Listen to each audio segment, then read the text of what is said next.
Bienvenue à tous les amis dans cette nouvelle vidéo. Je vais analyser avec vous les 4 rencontres d'Europa League qui auront lieu ce jeudi 8 avril. Donc si vous aimez ce genre de vidéo, n'hésitez pas à liker la vidéo et à vous abonner à ma chaîne YouTube en activant la petite cloche. Comme ça vous serez notifié dès qu'une nouvelle vidéo est en ligne.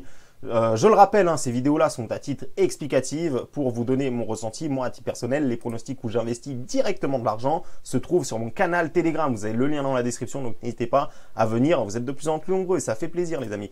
Donc ici, on va partir sur l'analyse Europa League. On va commencer avec ce premier match qui nous intéresse, Grenade contre Manchester United. Alors là, Grenade contre Manchester United, les amis, ça va être un match où je vois logiquement Manchester United s'imposer. Ils ont fait un gros match ce week-end. Ils étaient menés 2-1 contre... ils étaient menés 1-0 contre Brighton et ils ont réussi à renverser le match 2-1 contre Brighton. Donc ça, c'est une grosse perte de Manchester United puisque Brighton, c'est quand même une équipe difficile à bouger ces temps-ci, une équipe qui se laisse pas faire. De l'autre côté, on a Grenade qui est sur 3 défaites d'affilée, ça va pas bien du tout. Alors c'est vrai que cette saison, Grenade, c'est un peu compliqué pour eux parce qu'ils ont quand même des absents assez importants.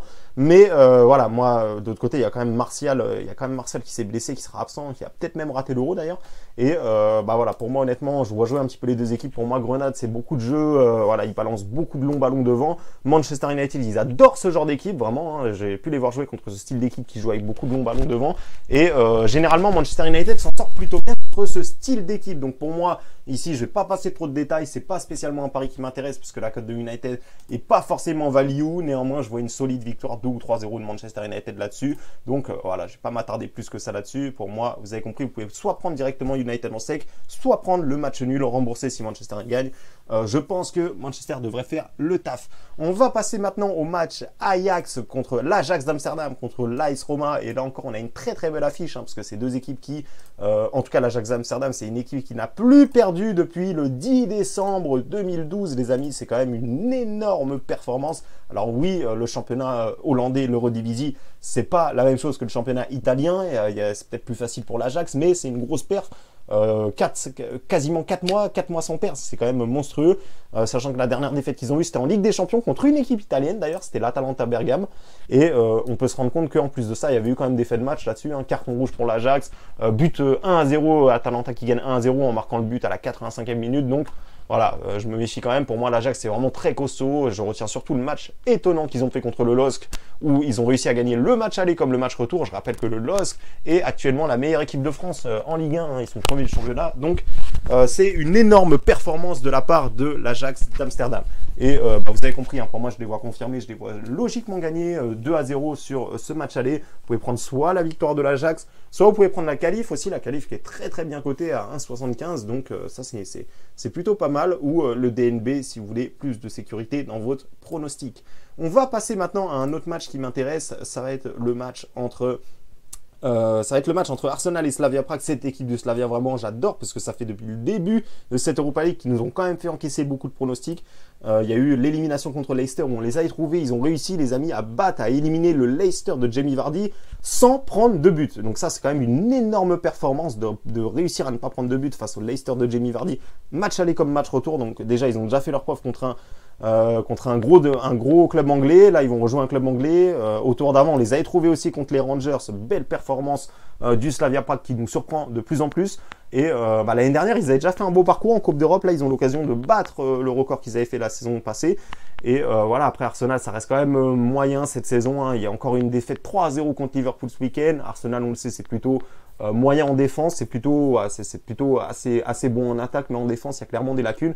Et le Slavia Prague, c'est un petit peu le contraire. C'est surtout en défense qu'ils excellent. Je vous le disais, 0 but encaissé contre Leicester lors pas du tour précédent, mais de l'avant-dernier tour précédent. Et voilà, pour moi, cette équipe du Slavia Prague, je pense qu'ils sont capables d'aller chercher quelque chose dès ce match aller. Ce qui me dérange vraiment, voilà, c'est pour ça que j'hésite à prendre ce bet, honnêtement, c'est que l'un de leurs meilleurs joueurs, Kudela, est absent pour ce match-là. Et ça, c'est un gros problème, puisque c'est un joueur qui joue vraiment tout le temps. Il joue 90 minutes chaque match. Il ne sort quasiment jamais. Donc, moi, ça me dérange toujours un peu quand il y a un joueur qui a une importance capitale, qui est absent pour ce match-là. Néanmoins, le Slavia Prague a déjà prouvé, ils avaient quand même 2-3 absents aussi au dernier match, ils ont quand même pris leur qualif. Donc pour moi, le N2 ici peut éventuellement se tenter, c'est une belle cote en plus, donc pourquoi pas la qualif du Slavia Prague. Ça va être un peu plus compliqué, mais je pense qu'ils peuvent faire quelque chose pour ce premier match tout simplement. Et on va finir avec le Dynamo de Zagreb, les amis, qui a eu quelque chose d'assez incroyable, c'est que leur coach est parti en prison tout simplement, Et donc ils ont changé de coach et ils ont réussi à ce moment-là, quand ils ont changé de coach, à faire la remontada au tour précédent contre Tottenham. Donc ils avaient perdu le match 2-0, ils se sont qualifiés au match retour 3-0, donc énorme perf. Alors attention, après Tottenham c'est un peu bizarre cette saison, il y a des matchs qui laissent filer vraiment très très étonnamment. De l'autre côté, Villarreal, à mon avis, ça va être autre chose. À mon avis, ça va pas se passer comme ça. Villarreal, on le sait, c'est coaché par Unai Emery.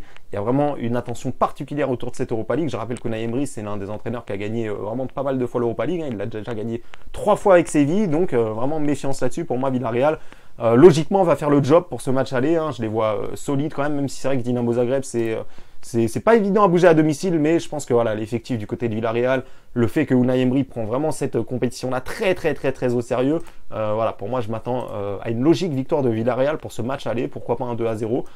Donc voilà, vous pouvez prendre également le DNB si vous voulez plus de sécurité dans votre pronostic. Donc voilà les amis, je récapitule. Pour moi, Grenade ici, Manchester va logiquement dérouler. Arsenal, Slavia Prague, pour moi ici il peut y avoir une surprise, méfiez-vous du Slavia Prague qui est vraiment très bon cette saison, qui a vraiment des joueurs de qualité, ils sont bons vraiment à tous les postes, donc moi je m'en méfie là-dessus, je serais pas surpris qu'il y ait une surprise. L'Ajax ici pour moi ça me semble quand même plus fort que la Roma.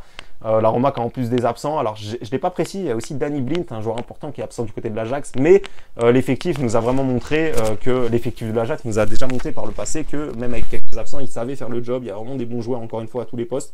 Donc pour moi ici, la qualif logique de l'Ajax, pour le match aller, vous pouvez sécuriser avec le nul éventuellement. Et ici, pareil, pour moi Villarreal, je vois pas forcément de surprise. Pour moi, Villarreal, ils vont prendre ça très au sérieux. Et voilà, pour moi, ils ne devraient pas trop avoir de soucis à passer ce tour-là. Vous pouvez éventuellement sécuriser si vous voulez, encore une fois, plus de sécurité dans ce pronostic-là. Donc voilà les amis, j'espère que ces petites analyses vous ont plu. Encore une fois, n'hésitez pas à lâcher un pouce bleu si vous aimez ce type de vidéo. Et encore une fois, si vous souhaitez suivre l'investissement que je vais envoyer à titre personnel, n'hésitez pas à venir sur le groupe Telegram que vous avez dans la description. Donc je vous remercie à tous d'avoir visionné cette vidéo. Je vous dis à tout de suite sur le Telegram ou je vous dis à bientôt pour une nouvelle vidéo.